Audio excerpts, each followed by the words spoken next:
مسجد میں سارا کچھ ہوتا تھا وسلم کے دور میں. اب بعد میں سب چیز الگ ہو گئی. مسجد الگ ہے، مدرسہ الگ ہے، خانقاہ الگ ہے. مسجد میں نماز ہے اور مدرسے میں تعلیم قرآن اور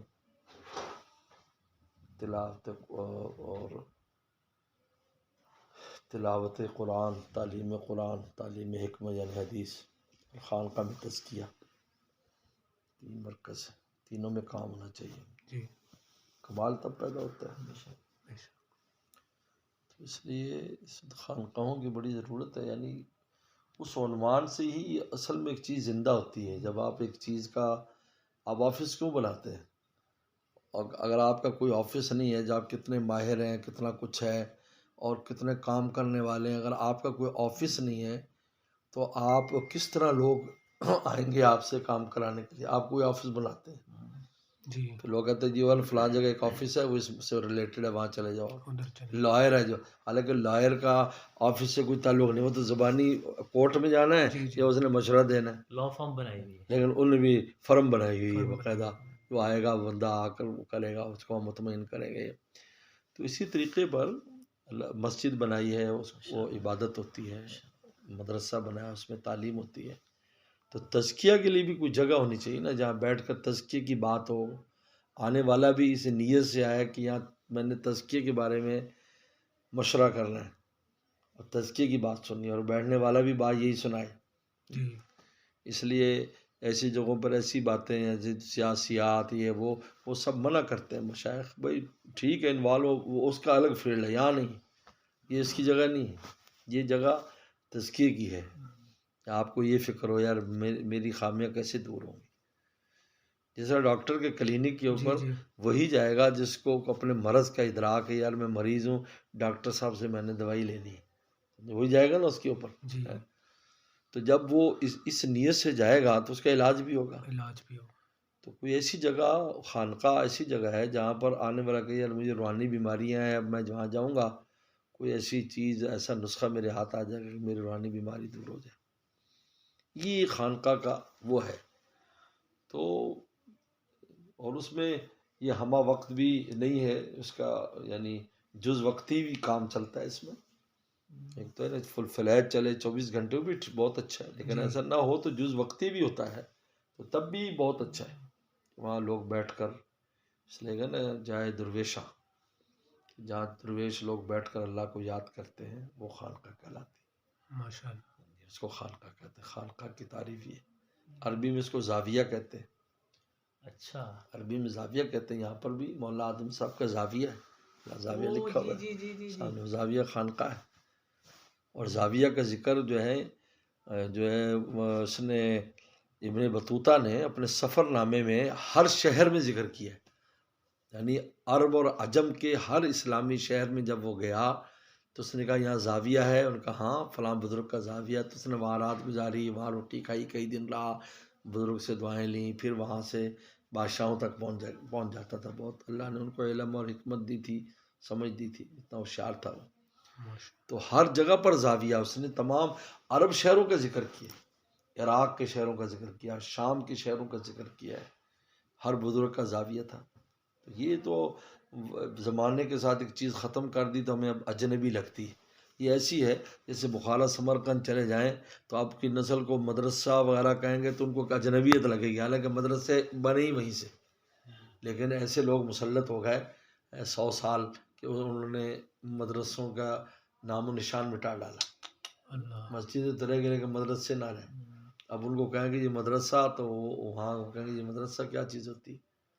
اب یہ دلیل تو نہیں کہ پہلے مدرسے نہیں تھے.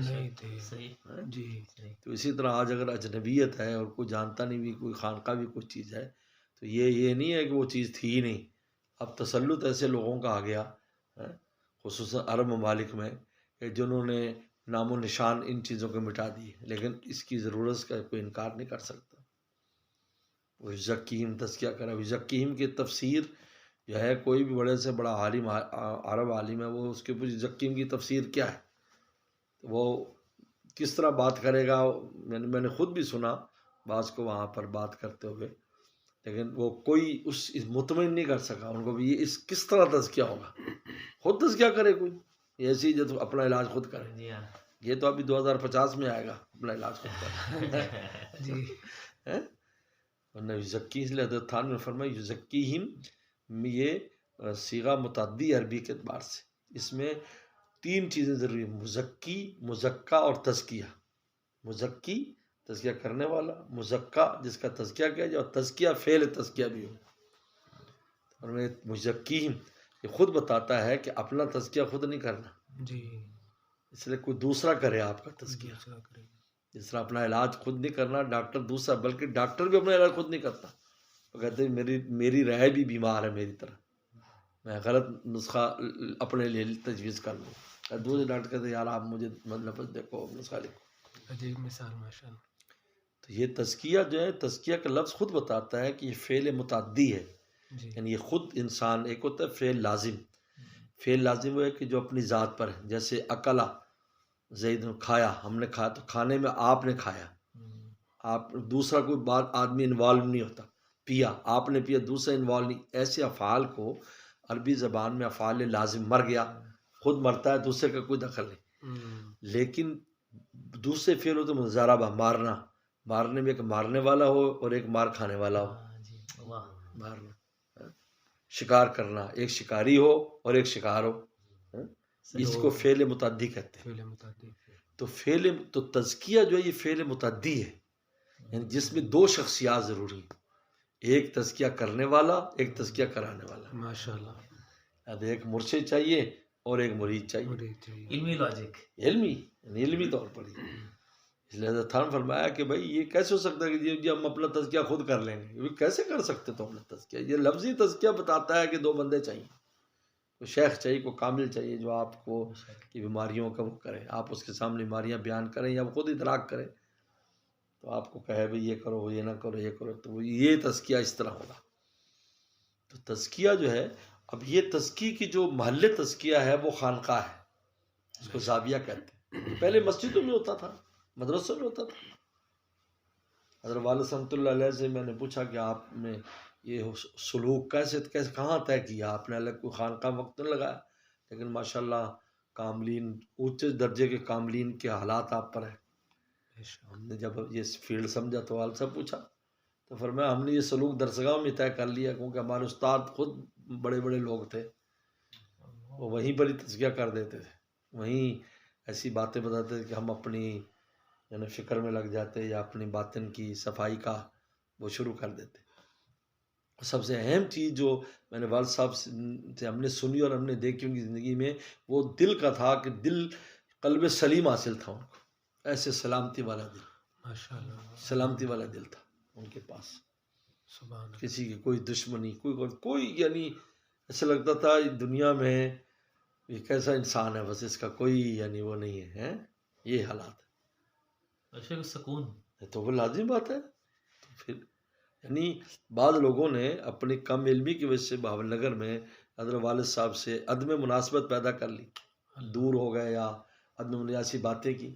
تو جو مرض الوفات میں ان کو بلوایا گھروں سے کہ فلاں کو بلا کے لاؤ، فلاں کو، وہ چاہتے بھی تھے آنا لیکن ان پر حجاب تھا، تو ان کو بلایا اور کہا میں نے تم کو معاف کیا، میں نے تم کو معاف کیا، میں نے تم کو معاف کیا. یہ وہ حیران ہو گئے، روتے تھے بعد میں کہ یار یہ کیسا شخص ہے، آنا تو ہمیں چاہیے تھا، پاؤں میں پڑتے، لیکن ہمیں ایک تو حجاب بھی، ایک چونکہ روب دواب بھی بہت ہے والد صاحب کا، لیکن یہ خود گھروں سے بلا رہے ہیں آ جاؤ آ جاؤ. وہ کوئی بس جو ہوا ختم ہوا، معاف کیا معاف کیا. لے ہمیشہ فرماتے تھے ہمیں جو ہوا سو اس پہ متی ڈالو، متی ڈالو. فرمایا جو ہو گیا اس پر مٹی ڈال دو، بس ختم کرو، متی ڈالو. اور فرماتے تھے اگر کوئی بات کہتے ہیں جی اس نے بس کیچڑ میں پتھر مارو گے، چھینٹا نجس چھینٹا گرے گا، مطلب جو ہو گیا ماں مزہ مٹی ڈالو، کیونکہ نجاست کو چھپانے کے لیے مٹی ڈالی جاتی ہے نا، کہیں پہلے گند پڑا ہوتا تو اس میں مٹی ڈالتے ہیں، اس سے بدبو بھی ختم ہوتی ہے، وہ بھی ساتھ ختم ہوتی ہے کچھ دیر. مٹی ڈالو، ماں مزہ مٹی ڈالو، بڑی مشہور جملہ تھا. تو اب یہ قلب سلیم کا حاصل ہونا معمولی بات نہیں، یہی سلوک کا پورا حاصل ہے. اللہ من اتى الله بقلب سلیم، سلامتی والا دل لے کر جو مولا کے پاس جائے گا وہ کامیاب ہے. سلامتی والا دل یہی ہے، جب اللہ رسول کے علاوہ کوئی کسی اور کی گنجائش نہ ہو. نہ کسی کی محبت میں مبتلا ہو اور نہ کسی کی دشمنی میں مبتلا ہو. تو میں نے پوچھا، ان کہا کہ یہ ہم نے تو درسگاہوں میں طے کیا. اب جب یہ حالات درسگاہوں میں نہیں رہے تو الگ سے پھر نظام بن گیا، زاویے بن گئے، زاویہ من. ان کے لیے بن گئے. پہلے رسول اللہ صلی اللہ علیہ وسلم نے تینوں کام مسجد نبی میں کیے، وہیں پر مدرسہ، وہیں پر تلاوت آیات، وہیں پر تزکیہ ہو رہا ہے. لیکن بعد میں اس لیے اب پیغمبر السلام نے جو باطنی بیماریوں کے بارے میں وسلم نے جو کیا ہے وہ بالکل وہ الگ طریقہ کار ہے وسلم کا. اب اس میں ایک واقعہ غزوات میں لکھا ہے حضرت شیخ ذکر رحمہ اللہ نے. صحابی فرماتے ہیں، نوجوان صحابی تھے، تو کہتے کہ میں جو ہے کسی غزوے میں گئے، مکہ مدینہ کے درمیان ایک جگہ ٹھہرے تھے، تو صبح کو میں نکلا کہ میرے اونٹ کی نا رسی ٹوٹ گئی تھی. رسی بہت لازم ہوتی، اونٹ کے لیے ایک رسی رکھنا زیادہ ضروری ہوتا ہے، کیونکہ اس کی ٹانگ نہ باندھیں تو وہ پتہ نہیں کہیں سے کہیں چلا جاتا ہے. تو اس کی ٹانگ باندھ دیتے تو وہیں رک جاتا ہے، حالانکہ اتنا بڑا جانور ہے لیکن ٹانگ باندھے بھی ہلتے ہی نہیں. عجیب. اور ٹانگ نہیں باندھیں گے تو انہوں نے کہا کہ یہ تو رسی کہیں ان کی گم ہو گئی. انہوں نے کہا اگر میں اس کی ٹانگ نہیں باندھوں گا تو میرا تو اونٹ صبح کو میں اٹھوں گا تو یہ تو کہیں غائب ہوگا، چلتا چلتا چلا جائے گا. تو اس نے انہوں نے کیا کیا کہ ابھی آتے ہیں، انہوں نے کیا کیا کہ رسی تلاش کرنے چلے گئے. جب رسی تلاش کرنے گئے تو وہاں پر کچھ مشرکین کی عورتیں کنویں پر پانی بھر رہی تھیں. اب یہ جوان آدمی تھے، خوبصورت بھی تھے صحابی، تو یہ وہاں چلے گئے تو ان سے گپ شپ شروع کر دی.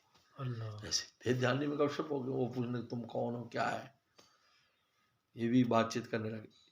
حضور صلی اللہ علیہ وسلم اتنے میں باہر نکل آئے ایسے.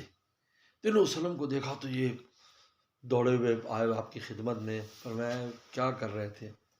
ان کے میں اونٹ کے لیے رسی تلاش کر رہا تھا. چلو ٹھیک ہے. بات ہوئی گئی. اب دوبارہ جو سلم کے سامنے آیا ہے تو فرمایا او تمہاری اونٹ کی رسی کا کیا ہوا؟ سلم نے پوچھا ہے، یعنی واپسی پر 3-4 بار پوچھا، یہاں تک کہ صحابی فرماتے کہ میں شرم کی وجہ سے چھپ گیا اور آپ کے سامنے آنا بند کر مدینہ آنے کے بعد 1 ہفتے تک سامنے نہیں آیا. تو پھر اچانک میں ایک دن وہیں نکلا تو سلم سامنے تھے. میں تمہاری اونٹ کی رسی کیا ہوا؟ تو کہا کہ میں رو پڑا. تو فرمایا کہ دیکھو اپنی نگاہوں کو نیچے رکھو، اور آپ نے یعنی وہ اصل میں وہ جو عورتوں سے بات کر رہے تھے نا مشرکین کے ساتھ، جی جی جی. اس بات کی اصلاح رسول وسلم نے فرمائی اور ان کو ادراک کرایا اس بات کا کہ تیری اونٹ کی رسی کا کیا ہوا. جی. کہا جی وہ اونٹ جو ہے نا، یعنی نفس جو ہے اس نے اس کام میں لگا دیا. کب چاہتے ہیں یہ تزکیہ دیکھو سر، ایسے تزکیہ. اب زندگی بھر وہ خود فرماتے ہیں زندگی بھر پھر تو خیال ہی کبھی نہیں آیا کسی چیز کا. لیکن اب اس کے لیے وہ پہلی ترتیبیں نہیں رہی. مدرسے الگ بن گئے مسجدوں سے، اب وہ مسجدیں الگ ہیں، مدرسے الگ ہیں. تو خانقاہیں جو ہیں وقت کی ضرورت ہے. بے شک. جو اللہ نے جن کو اہلیت دی ہے یا جن پر ذمہ داری ہے، جن پر ذمہ داری ان کے بڑوں نے لگائی ہے، تو ان کو چاہیے کہ وہ اس ترتیب پر کام کریں. ایک آدمی کی بھی اگر اصلاح ہو جائے، ایک آدمی کی، یعنی یہ مجمع اکٹھا کرنا کوئی مقصود نہیں ہے. پیغمبر السلام نے حتری کرم نے فرمایا جب یمن گئے، فرمایا لَأَن يَهْدِيَكَ اللَّهُ بِكَ رَجُلٌ وَاحِدًا، ایک آدمی کو اگر ہدایت ہو جائے تیرے ذریعے، خیر لک من حمر النعام، فرمایا کہ پوری سرخ اونٹوں کی دولت سے بہتر. دوسرا فرمایا مما طلعت الشمس وتغرب، کہ جس جگہ پر سورج غروب اور طلوع ہوتا ہے ان تمام دولتوں سے بہتر ہے کہ ایک آدمی تیرے ذریعے ہدایت پا جائے. سبحان اللہ. سبحان اللہ. اس لیے میرے شیخ فرماتے تھے کہ بھائی ستارے اکٹھا کرنا، اگر ایک سورج جیسا مرید مل جائے پیر کے لیے وہ کافی ہے. جیسے شمس الدین تبریزی کو رومی ملا، ایک ہی مرید ہے، کہاں سے کہاں پہنچا دیا شیخ کے فیضان کو اس نے. ماشاء اللہ. ایک چاند جیسا مل جائے کافی ہے ستارے کا اکٹھے کرنے. یہ صحیح فرمایا صاحب. اس لیے یہ وہی زیادہ ہوں کم ہو اس کی بالکل فکر نہیں، لیکن ہے کہ جو ہوں. حضرت تھانوی رحمہ اللہ نے اسی پر نظر رکھی. حضرت تھانوی رحمہ اللہ نے بہت بڑا مجمع اکٹھا نہیں کیا، لیکن جو آئے درجہ کمال کو پہنچے، پوری دنیا میں آگ لگا دی انہوں نے. واہ ماشاء اللہ. ایسے ہی ایسے ہی. کیا کہہ رہے ہیں؟ ماشاء اللہ.